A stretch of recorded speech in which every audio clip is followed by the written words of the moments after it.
Imagine being hunted by an entire city. Every road blocked. Every neighbor a potential spy.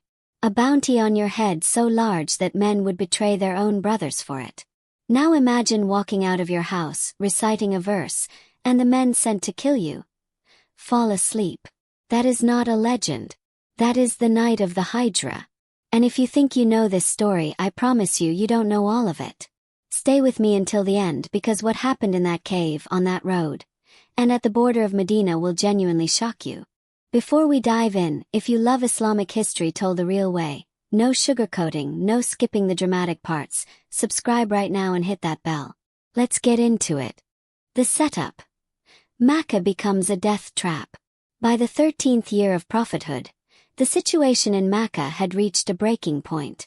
The Quraysh had tried everything. Torture. Economic boycott. Social isolation. They even starved the Muslims for 3 years in a mountain valley called Suraqa Abu Talib.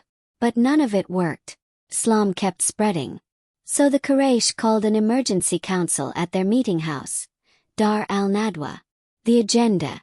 One item only. Kill Muhammad. But they had a problem. If one tribe did it, the Banu Hashim would demand blood in return and a war would break out. So they came up with a terrifying plan. Select one young man from every tribe. Attack him together. That way, the blame is shared by all, and no single tribe can be held responsible. The Prophet would be gone and they could move on. What they didn't know was that Jibreel had already warned the Prophet. The plan was exposed before the sword was even sharpened. The night of escape. A miracle they didn't see coming. The assassins gathered outside the Prophet's house that night, weapons ready, waiting for him to come out. Inside, the Prophet asked his cousin Ali ibn Abi Talib to do something incredibly brave. Sleep in my bed. Wear my green cloak. Make them think I'm still here. Ali agreed without hesitation. That is courage most of us will never understand. The Prophet then walked out of his front door. The men were right there. And he recited Surah Yasin, verse 9. And we have put before them a barrier and behind them a barrier and covered them, so they do not see. He walked through them. Not one of them noticed.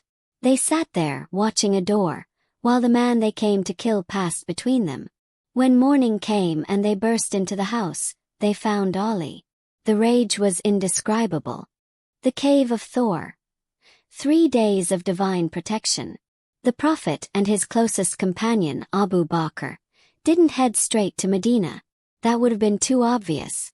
Instead they went south in the opposite direction, and hid in a cave called Thawr for 3 days. The Quraysh sent search parties everywhere. They offered 100 camels to anyone who brought Muhammad back, dead or alive. Tracker after tracker followed the trail. And then the trail led directly to the cave. Abu Bakr whispered, "O Messenger of Allah, if one of them looks down at his feet, he will see us." The Prophet replied with words that became immortal. "Do not grieve. Indeed, Allah is with us." And here is the part that still gives people chills. A spider had spun its web across the cave entrance. A pigeon had laid eggs and was nesting there. The trackers looked at it and turned away. If someone had entered that cave, it would have all been over. But they didn't. Because Allah had already made the decision. The journey to Medina. The road was not safe either. After 3 days, they began the journey north. The Quraysh's best tracker, Suraqa ibn Malik, picked up their trail. He rode hard and got close enough to see them. Close enough to attack. But every time his horse approached, its legs sank into the sand. 3 times it happened. 3 times he was thrown. Suraqa, one of the fiercest men in Arabia, sat there in the desert and realized something was protecting this man. He called out and asked for safety. The Prophet gave it. And then he said something prophetic to Suraqa. "How will you feel, Suraqa, when you wear the bracelets of Khosrow, the emperor of Persia's bracelets, on a Bedouin tracker's wrists?" Sounded impossible. But years later, after the Muslim army defeated Persia, those exact bracelets were placed on Suraqa's wrists. Every word came true. The arrival. A city waiting with tears. When the Prophet finally entered the outskirts of Medina, The people came out singing. Children climbed rooftops. Women sang from doorways. The famous nasht, Tale al-Badru alayna, rose into the air. The full moon has risen over us. The Hijrah was complete.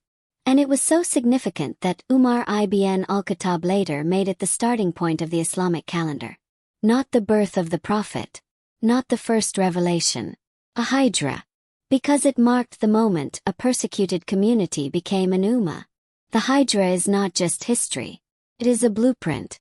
When you are pushed to your limit, when every door seems closed, when the enemy is literally at your door, you trust, you move, and you watch what Allah does with your sincerity.